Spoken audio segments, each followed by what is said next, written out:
Go, Beto. Thank you, Chano. I want to thank Sarah and Storybook Garden. I got a chance to meet Sarah's mother and sister who are behind the table selling books. If you haven't purchased one yet and would like to, Sarah's husband just went back. We had a good problem where we sold out of all the books that we had here. We went back to the store to get some more, so we have them available for you if you'd like to. And just thank you for helping to put this together, organizing, bringing everybody together. It's just wonderful. To the staff at the Mayor Sanchez Library, thank you for accommodating us, allowing us to gather here today. We really appreciate it. And to Mayor Sanchez's family, we have two of his daughters who are here today in the front row, along with one of his nephews. We just want to, through you, thank your father and hopefully commemorate his public service with the conversation that we have here today. So we want to Thank you, for that. Beto. And to each of you for coming out on a Sunday. We really appreciate it. We're very grateful to you. This is day 4 of a book tour and organizing tour that's taking us all across the state of Texas. We started in El Paso on Thursday. We've been in San Angelo, in Waco, in College Station, in Austin, in San Antonio, and we find ourselves here with you today. And I'll tell you, as you know, I've traveled this state, every one of the 254 counties. Yes. There are a few people outside of the trucking industry who've driven more miles in Texas roads than I have. But it still knocks me out every time I do it. Just how beautiful this state is. I was telling Kate earlier that there was a stretch of farm road between San Angelo and Waco that I was driving the other day, and the wildflowers on the side of the road were just shocking. It almost looks like someone planted it that way, or it's CGI and it's not real. And I had to pull the truck over and get out and see it for myself. I didn't pick any of them because that's illegal in the state of Texas to pick a wildflower, but I took pictures and I took videos. But driving in today, and we were in San Antonio last night, coming into Weslaco, as you know, it's just amazing. And it makes you so grateful to be alive, to be on this planet, and to be a Texan. We spent some time in a little Audubon wildlife area before we came here. I'm still soaking wet underneath my clothes from the sweat. It's very warm out there. But the wildlife, the variety of birds that we saw, beautiful, what I assume are these red cardinals that were kind of flitting about. A larger bird that's bigger than a pigeon, but smaller than a turkey. I have no idea. Chakalaka. Almost looks like a dinosaur. And the mosquitoes are as big as and we have those all over our bodies. But really what's most beautiful, of course, are the people that we're meeting along the way. Really good folks everywhere that we've gone. And as Sarah said, we aren't all going to agree on everything because no two people ever can. That is impossible. That's what makes us beautiful as a species. And certainly as Americans in this democracy, where given the First Amendment, we're able to freely share our point of view, disagree with one another civilly, peacefully, nonviolently, and hopefully together find enough common ground to move this country forward. And really, that's at the end of the day what this book is about. It's how we overcome and move forward given some of the grave challenges that we face as a state, as a people, and as a nation right now. And personally, I need that message as much as anyone else. With you, actually here in this auditorium in 2018, and we took pictures out there at the little placita afterwards by the fountain. We ran one of the most spectacular campaigns in American history. It wasn't the candidate, it wasn't the political party, it was the people of this state, including the people here in Weslaco and the Rio Grande Valley. We got more votes than any Democrat in Texas history. Bigger turnout than we'd ever seen in an election. Youth turnout was up 500% over the previous midterm election. And though we did not beat Ted Cruz, we got within 215,000 votes, about 2.5% from being able to do that. Closest Senate race in decades and decades in Texas. But underneath us on the ballot, you had 12 insurgent Democrats defeat 12 incumbent Republicans. You had victories in the criminal courts of appeals, in commissioner courts. In Harris County, 18 African-American women won election to judicial positions there, literally changing the face of criminal justice in the process. It was a transformative election. Yes. So much so that the Republicans in power, understanding what was about to happen to them, began to change the rules of the road. Literally the laws that govern our elections and who can and cannot vote in the state of Texas. They made us, and no exaggeration, bar none, the toughest state in the union in which to cast a ballot, on which to register to vote, get your name on the rolls, so that you could decide who your government would be. And we don't care, no me importa, whether you're a Republican, a Democrat, or an independent. Really does not matter in this great democracy. What matters is that you have a choice in a free and fair election. And that no longer fully exists in the state of Texas. And that's tough for those of us who are running for office. I found that out in 2022 when we ran statewide again, this time for governor. But it's also tough for people who are struggling to get by. Folks who live in a state that is the least insured in America. It means more people go without being able to see a doctor or receive life-saving medications in Texas than they do anywhere else. We have more kids dying of diabetes in this state, a totally preventable death, than we do anywhere else in America. We have a maternal mortality crisis that is claiming our moms and the women in our lives, more so not just than in any other state, but almost than in any other developed country on the planet. The minimum wage is $7.25 an hour. Our public schools and our educators who are trying so hard to do the best that they can for our kids are struggling not just against low pay and attacks on public education by those in power, but they're struggling against a new scheme that would turn our tax dollars into vouchers and send them to private schools and deprive our kids, their teachers, and our families of the public education that they are really owed. In other words, a loss of the right to vote, this attack on our democracy, means that we're leading lives that are that much harder, and some aren't able to lead those lives at all. It is enough to tempt you to give in, to give up, to despair. And I've had those thoughts cross my mind as well. My wife Amy and I, not too long ago, we were out on one of these evening walks after we fed the kids dinner.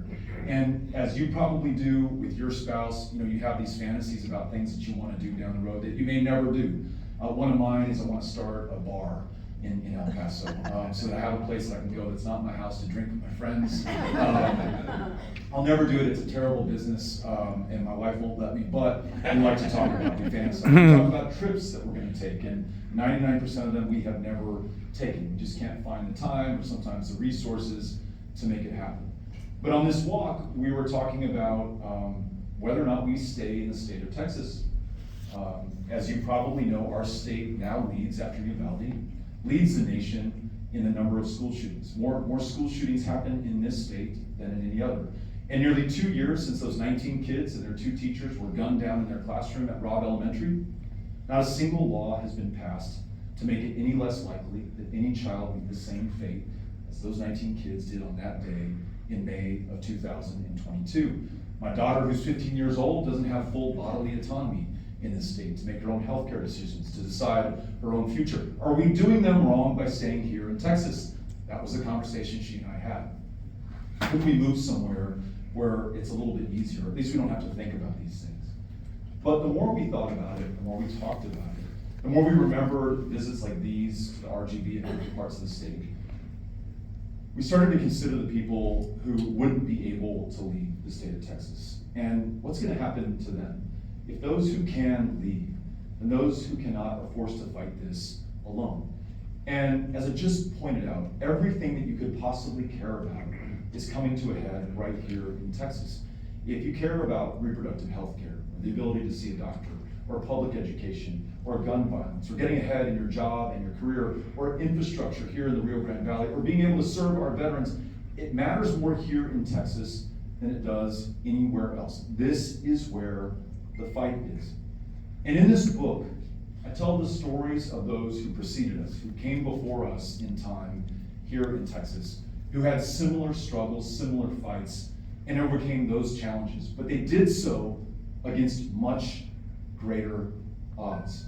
And the person at the center of this book is a guy named Lawrence Nixon, who was born at the end of the 19th century in Marshall, Texas. Lawrence Nixon was a black man at a time in Texas under Jim Crow, where he didn't have full constitutional rights. He wasn't fully a citizen, and at times he had no ability to participate in our politics or in our democracy.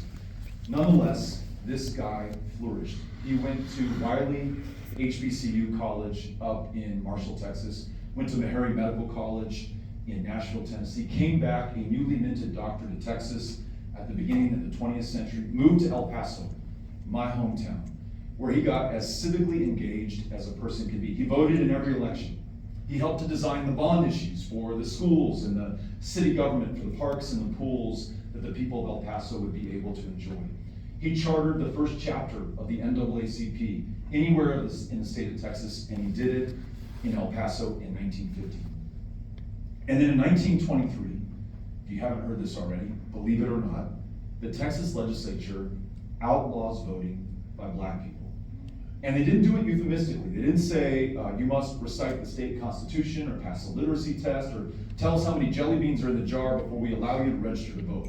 All of those were schemes implemented by other southern states of the former Confederacy. But in Texas, in black and white, it said, if you're black, you will not vote in this state. Then in 1924, the next year, 100 years ago, just think about how long ago that was, Nixon, nonetheless, as an African-American man in Texas, pays his poll tax, which at the time was a requirement for anybody to be able to vote. Goes down to fire station number 5 on Texas Avenue in El Paso, Texas, his normal polling place, patiently waits in line, gets to the front of the line on election day, puts his polling tax receipt down on the counter, says that he'd like to vote. The election judge and the poll worker on duty that day say, Dr. Nixon, because they recognize this guy on site, he's never missed an election. Dr. Nixon, you know we can't let you vote. And Nixon responds, I know you can't, but I've got to try. He takes his case to the local district court and loses it almost immediately. Appeals it all the way to the United States Supreme Court. And in 1927, wins this signal Supreme Court victory for voting rights and democracy. But the Texas legislature decides to meet in emergency session. They convene to circumvent this new Supreme Court decision and once again ban him and anyone with skin color like him from being able to vote in an election. Once again, he tries to vote. Once again, he takes his case to the district court. Once again, he appeals it all the way to the Supreme Court. And in 1934, he wins a second important Supreme Court victory. And once again, the state legislature meets an emergency session, changes the laws so that once again, he's disenfranchised, unable to vote. But a curious thing happens along the way. When the white primary law was adopted in 1923, it was targeted at African Americans in the state of Texas.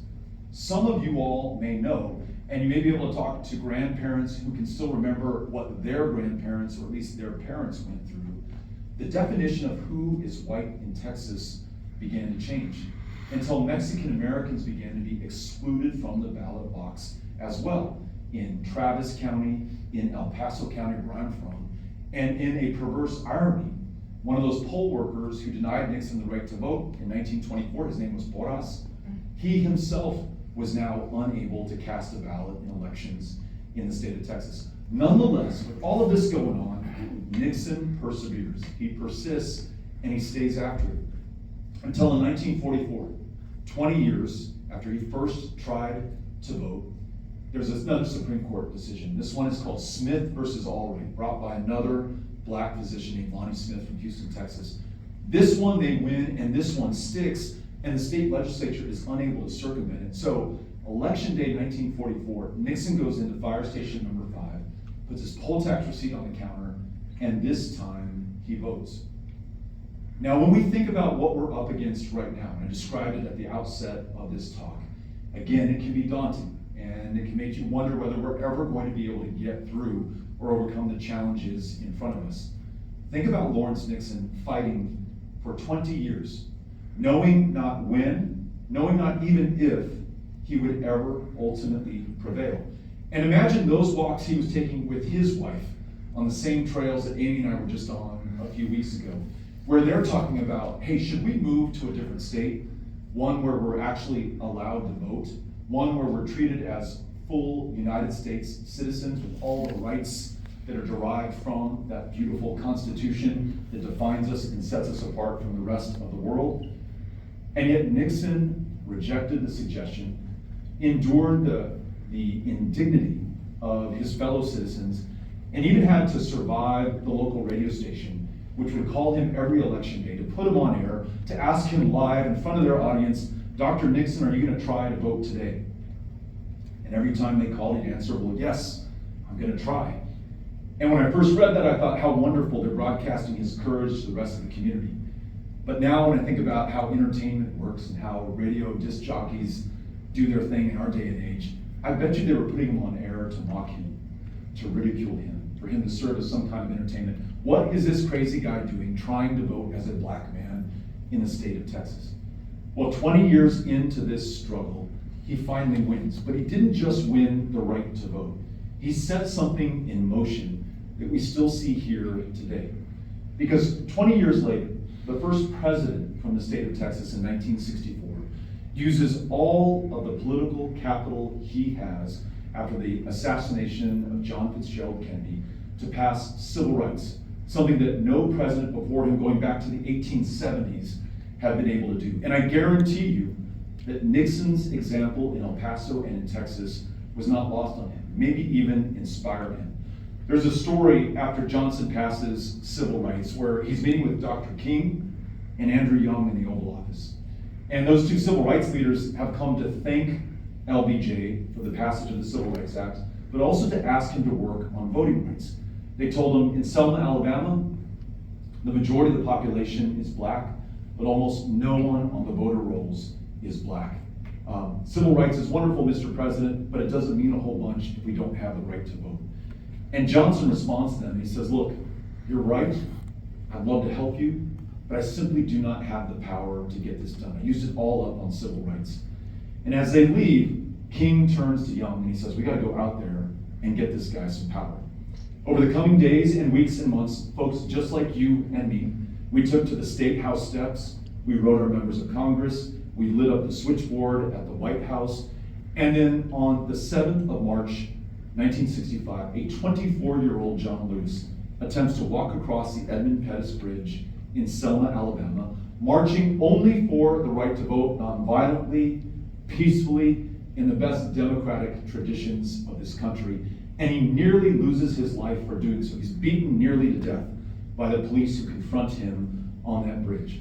Thankfully, the media are there. Images of this atrocity are beamed across the country and around the world. It shocks the conscience of America. It galvanizes the attention of this country. And within 8 days, Johnson is able to convene a joint session of Congress where he puts John Lewis and those like him in the pantheon of great American heroes. He says, as it was at Concord and Lexington when we won our independence from the British Empire, as it was at that courthouse in Appomattox in 1865 when we ended the institution of slavery in the United States of America and defeated the Confederacy, so it is today that brave Americans are willing to put their lives on the line for this democracy, for the right to vote, for the ability to decide their form of government and who will represent them. And all they want is the right to vote. And you, the members of the House and the Senate, you have the power to confer it. By that summer of 1965, he's able to sign the Voting Rights Act into law, creating for the first time in American history a true multiracial democracy. That Voting Rights Act is reauthorized in the 70s and the 80s and the 90s on a broad bipartisan basis until in 2013, the Supreme Court, under Chief Justice John Roberts, decides that we no longer need a Voting Rights Act, that there's not a problem with racism in our elections anymore, that we can trust the people in power to do the right and honest thing and allow the voters to choose them instead of them choosing their own voters. They strike down the Voting Rights Act, and within minutes, Texas imposes the toughest voter ID law in the country. And within years, Texas closes down more polling places than any other state in the union, targeting those neighborhoods, black and brown, that they believe pose a threat to the Republican majority in this state. They gerrymander the congressional districts in Texas like most states do, but they do it along racial and ethnic lines in this state. And it's not me, Beto saying this. A 3-judge federal panel, 2 of whom appointed by Republican presidents, described this as a racial gerrymander of Texas. It has produced the outcome that I described at the outset: the toughest state in the nation in which to vote or to register to vote. So what are the lessons that I derive from Nixon? Number one, action is essential. It's the key to victory. It is the antidote to despair. If Nixon simply fretted or worried or even moved away, we wouldn't be here having this conversation right now. He knew that he had to act, and it brought the victory that I just described, but I bet you it also provided fulfillment and maybe even some joy in his life. It's something that I feel when I'm out knocking on doors or registering voters or running for office with my great friends here. Win, lose, or draw, being in the arena, having some agency, not allowing these things to happen to me, but I want to be part of the team that's making it happen to everyone else. That's where you find your true power. And Nixon shows us that. But there's a second lesson, also really important. When that voting rights is gutted in 2013, the Shelby versus Holder Supreme Court decision, we learned that no victory, no matter how hard won, no matter how just, is ever final. They can always take these away from us. So we may think that civil rights is taken care of, that voting rights is taken care of, that the rights that you guarantee are going to be in your life and your kid's life today and tomorrow are taken care of. They can all be taken away. We have to be vigilant against those who would destroy what we have built and what we have won. And that's the third lesson. This fight is never over. And that can sound daunting. We want to think, because we're sold on ease and convenience every day in this great country, that we just have to do one or two things and that's it. We can go back to our lives and not worry about it anymore.